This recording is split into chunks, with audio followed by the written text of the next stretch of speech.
My fiancé presented me with a fraudulent contract the day before our wedding, demanding 40% of my salary. I signed the paper. But when the vows came, I pulled out the document in front of 200 guests. And what I did left them speechless. I'm 28 years old. I work in tech. Well, I used to. I'll get to that. And 3 months ago, I was about to marry the woman of my life. Or so I thought. Because turns out the woman I had spent 3 years of my life with whom I had planned to buy a house, have kids, all that shit you dream about when you're in love, basically tried to scam me the day before the wedding. And I'm not exaggerating. Literally, the day before. But the thing is, I need to tell this because there are still people who think I was an idiot for how I handled the situation. But honestly, I think I did the right thing. Well, maybe not in the best way, but when you get betrayed like that, you don't think very clearly. I met Rachel like 3.5 years ago at a tech conference. I was working for a pretty well-known software company, making good money. I wasn't a millionaire, but I wasn't doing badly either. And she worked in marketing for a startup. The first time I saw her, I thought she was the most beautiful woman I had ever seen. That kind of instant connection you feel and think only happens in movies. We started dating and everything was perfect for a long time. We traveled together. We laughed at the same things. We had the same plans for the future, or at least that's what I thought. Her family seemed normal at first. Her parents were a bit intense, but nothing out of the ordinary, and her mom, Deborah, was always very kind to me. Like that mother-in-law who cooks your favorite food and asks you how work went. We got engaged like 10 months ago. It was super romantic. I took her to that fancy restaurant she loved, overlooking the river, and I proposed with a ring that cost me like 3 months' salary. She cried. I cried. It was perfect. We started planning the wedding immediately because Rachel had always dreamed of getting married young, and I was ready.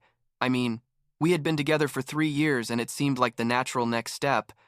The wedding was going to be big, like 200 guests, because Rachel's family was huge and my parents also wanted to invite a ton of people. We spent a fortune. Between the two of us, we put in like 60% and Rachel's parents the rest. I think in total it was like $80,000. Crazy, but she wanted her perfect day, and I just wanted to make her happy. Everything was going well, until literally the day before the wedding. We had already done the rehearsal, we had everything ready, guests were arriving from different parts of the country. I stayed at a hotel because, that silly tradition that the groom can't see the bride before the ceremony. I was in my hotel room with my 2 best friends, having some beers, relaxed, thinking that the next day I was going to marry the love of my life, when there was a knock on the door. It was Deborah, Rachel's mom, and she was carrying a manila envelope. She told me I needed to sign some papers before the wedding, that it was something routine, typical family protocol. I thought maybe it was something about the prenup we had discussed months ago. Because yeah, we had one, but it was super basic and fair, like what's yours is yours and what's mine is mine. So I didn't think much of it. I opened the envelope, and what I saw left me paralyzed. It was a contract, like a real legal document with stamps and everything, where it basically said that I had to deposit 40% of my monthly salary into a bank account in Rachel's name, starting from the first month of marriage. 40%. It wasn't an agreement about dividing expenses or something reasonable. It was literally giving her almost half my salary every month without any justification. I read the document like 3 times because I couldn't believe what I was seeing. I asked Deborah what the hell this was, and she told me, very calmly, that it was what Rachel wanted as financial security, that all families did it this way, that it was normal. I told her that wasn't normal, that we had never talked about anything like this. And she responded that if I didn't sign, there would be no wedding. I stood there like an idiot with the paper in my hand while Deborah looked at me waiting for me to sign. I told her I needed to talk to Rachel immediately and called like 10 times, but she didn't answer. Deborah told me that Rachel was busy with last-minute preparations and didn't have time to talk, that I should just sign and that's it. My friends were there watching the whole scene, and one of them told me, "Dude, don't sign that, this is wrong." But I was in total shock. I was thinking about all the guests who were already in town, about the money we had spent, about my family who was super excited, about everything that canceling the wedding would mean. Deborah kept pushing, and said that if I didn't sign, I would look like the bad guy, that I was going to break her daughter's heart in front of everyone. I finally managed to communicate with Rachel at like 11 at night. I called her from a friend's phone because she had blocked my number. Yeah, imagine that, the day before we're getting married and she blocked me. When she answered, I asked her directly about the contract, and there was a long silence. Then she told me yes, that it was real, that she needed it as a guarantee that I was going to take care of her financially. I told her that didn't make sense, that we could have a joint account, split expenses like any normal couple. I asked her why we had never talked about this before, and she said she knew I wouldn't agree, so that's why she waited until the last moment. Can you believe it? She basically admitted that she had been deceiving me this whole time, that she had planned to present this to me when I could no longer back out. I told her that was crazy, that we couldn't start a marriage with a betrayal like that, and she started crying, saying that if I really loved her, I would sign the contract, without thinking about it, that it was just money and love was more important. But the thing is, it wasn't just about the money, it was about trust, about the fact that she had lied to me for months while we planned this wedding. I told her we needed to talk in person and she said no, that either I signed the contract or there would be no wedding. I asked her if it was an ultimatum and she said yes. So, I told her, okay, that I would sign the contract, but that we would talk about this later. I hung up, and my friends looked at me like I was crazy. The truth is that at that moment, I had already made a decision. I signed the contract that night because I thought that technically it wasn't valid until we got married, and if we didn't get married, then it meant nothing. But more than that, I think a part of me wanted Rachel and her family to know exactly how wrong what they had done was. I didn't sleep at all that night. I just tossed and turned in bed thinking about the 3 years we had spent together, about all the times she told me she loved me, about all the plans we had made. I felt like an idiot for not having seen the signs, although looking back, I don't know if there really were signs or if she was just very good at hiding her true intentions. The wedding day arrived and I was a mess. I hadn't slept. I had horrible dark circles, and my friends were worried because they knew I wasn't okay. I put on the suit, went to the church, and the whole time I was thinking about what I was going to do. When I arrived and saw the church full of people, my parents sitting in the front row super proud, all our friends and family there waiting for this beautiful moment, I felt a mixture of rage and sadness that I had never felt before. Rachel arrived, and she looked beautiful, like a fairy tale princess. And for a second I hesitated. I thought, maybe we can solve this later. Maybe I'm overreacting, but then I remembered her voice telling me that she had waited until the last moment because she knew I wouldn't agree. The priest started with the ceremony. We did all the normal ritual, and when it came time for the vows, I took the contract out of my pocket. I had brought the original document that I had signed the night before. Rachel saw me take it out and her face completely changed. She went pale. I looked at all the guests and said, "Before we continue, there's something everyone needs to know." The silence in the church was absolute, like you could hear a pin drop. I read parts of the contract out loud, explained that it had been presented to me the day before, that they had pressured me to sign it under threat of canceling the wedding. People started murmuring.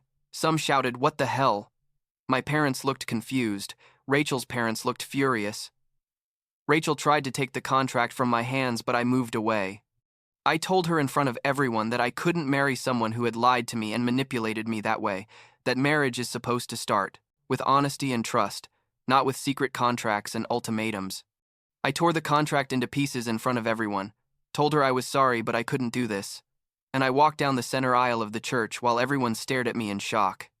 I heard Rachel crying behind me, her mom yelling that I was a coward, people murmuring, but I kept walking until I got out of there. Outside, I got in my car and drove aimlessly for like 2 hours. I turned off my phone because I knew I was going to have like 1,000 calls. When I finally turned it on, I had 87 messages and 34 missed calls.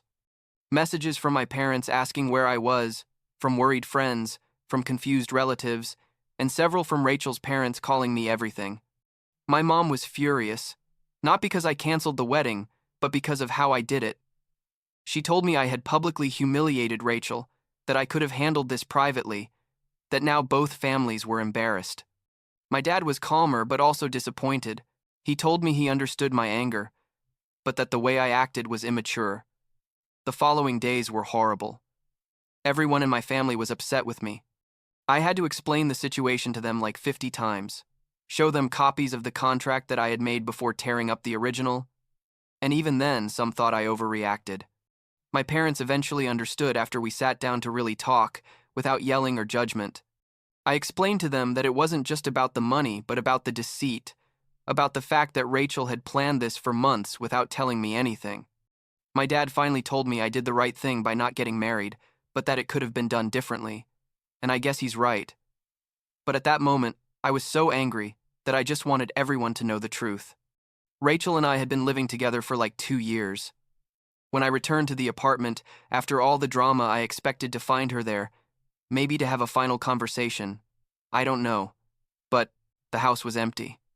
She had taken all her things, furniture we had bought together, photos, everything.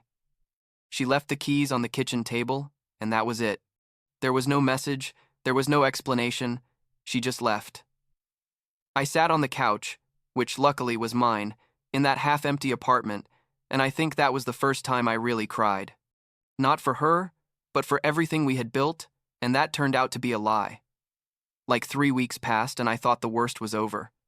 I was trying to get on with my life, working, going out with friends, basically surviving day by day. Then one Saturday morning, I got a call from an unknown number. I answered, and it was Rachel's dad. He told me they needed me to return the $30,000 they had put in for the wedding. I told him that didn't make sense, that they had decided to contribute that money as a gift, that it was never a loan. He started yelling at me that I had ruined everything, that his daughter was devastated, that it was the least I could do. I told him I didn't owe them anything and hung up. But it didn't end there. They started sending me daily messages demanding the money, threatening legal action, saying they were going to ruin my reputation. It was then that I called Rachel for the first time since the wedding. I needed her to control her parents because this was already harassment. She answered, after several attempts, and her voice sounded strange, like tired. I explained to her what her parents were doing, and I expected her to yell at me or hang up on me, but instead she stayed quiet. Then she said her parents were out of control, that she couldn't do anything, and hung up. That was it. Like 30 seconds of conversation after 3 years together. During this time, I also started rethinking my life in general. I was still at the same job, but I no longer felt motivated. Everything reminded me of Rachel because we had gone together to company events. She knew my coworkers. She had been in my office 1,000 times. So I made a pretty crazy decision. I quit. My boss thought I was having a crisis, which was true, but I explained to him that I needed a radical change. I had been saving well for years and had enough to live for several months without work. My dad, who had always wanted us to work together on something, proposed starting a business. He had experience in consulting and I had tech experience, so we combined forces.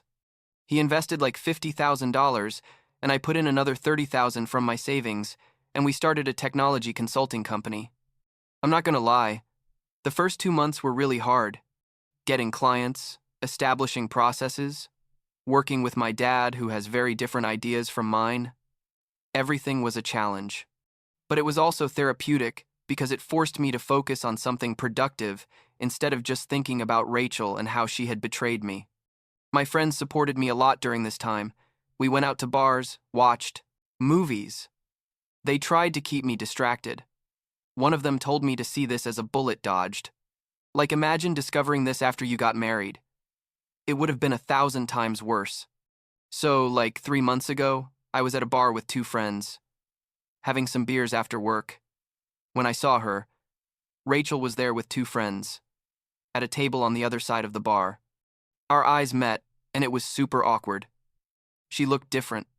She had shorter hair and looked thinner, like she hadn't been eating well. My friends noticed and asked me if I wanted to leave, but I told them no, that I was fine, although obviously it was a lie. Like half an hour passed, and then Rachel came over to our table. My friends tensed up, but she just looked at me and said, "Can we talk for a minute?" We went outside the bar and stood there in silence for what seemed like forever. Finally, she said she was sorry, that she had been an idiot, that the contract was her mom's idea, but that she agreed because she was afraid of not having financial security. I asked her why she didn't just talk to me about her concerns like a normal person, and she said, "I don't know. I guess I thought you wouldn't understand, that you'd get angry." I told her she was right. I would have gotten angry if you had asked me for 40% of my salary for no reason, but we could have had a conversation about finances, about how we would handle money as a couple, about savings plans, whatever. She stayed quiet, and then said she knew she had ruined everything, that she understood why I did what I did in the church, although the public humiliation hurt a lot. I asked her how she was, and she told me she had been in therapy, that she had realized she had serious problems with control and trust, that her family had raised her, believing that women always needed to secure their financial future in an almost paranoid way. It didn't justify what she did, but at least now I understood where all that came from. I told her about the business with my dad, and she said she was happy for me, that she had always wanted us to work together. It was weird, like we were being civil after everything that happened. I asked her if her parents were still upset, and she said yes, that they basically blamed her for everything, that her relationship with them was very damaged. I felt sorry for her, honestly. Before going back inside, she told me one last thing. She said she understood if I could never forgive her, that she herself didn't know if she could forgive herself, but that she wanted me to know that the 3 years they spent together were real for her, that not everything was a lie, just the ending. I told her they had also been real for me. That's why it hurt so much. We gave each other a kind of awkward hug, and each went back to their friends. My friends asked me if I was okay, and I told them, yes. Surprisingly, I was okay. Now, 3 months after all this, I can say I'm in a better place. The business with my dad is growing. We already have 5 regular clients, and we're hiring our first employee. My parents and I are closer than ever. I think this crisis brought us together in a strange way. There are still days where I think about Rachel, where I wonder what would have happened if she had never brought out that contract, if we had had an honest conversation from the beginning. But the truth is that someone who can deceive you that way is probably not who you want to spend the rest of your life with. Last week, one of my friends asked me if I regret how I handled things at the church. I told him, I don't know. Maybe I could have done it differently. But at that moment, I felt it was the only thing I could do. I wanted everyone to know why I was canceling the wedding. I didn't want them to think I simply got scared or that I'm an idiot who leaves his girlfriend at the altar for no reason. Yes, it was dramatic. Yes, I probably humiliated Rachel in front of everyone, but she had also betrayed me in the deepest way possible. I'm not saying 2 wrongs make a right, but I also don't think I should have kept quiet and canceled everything privately, just to save face. At the end of the day, I learned that trust is everything in a relationship, that no matter how long you've been with someone or how much you think you know them, people can surprise you in the worst ways. But I also learned that you can recover from something like this, that life goes on even when you feel like your world collapsed. I'm 28 years old. I have a new business that excites me. I have my family and friends who support me, and eventually I'll meet someone who won't ask me for 40% of my salary the day before we get married. For now, I'm okay like this, I guess. Rebuilding my life piece by piece.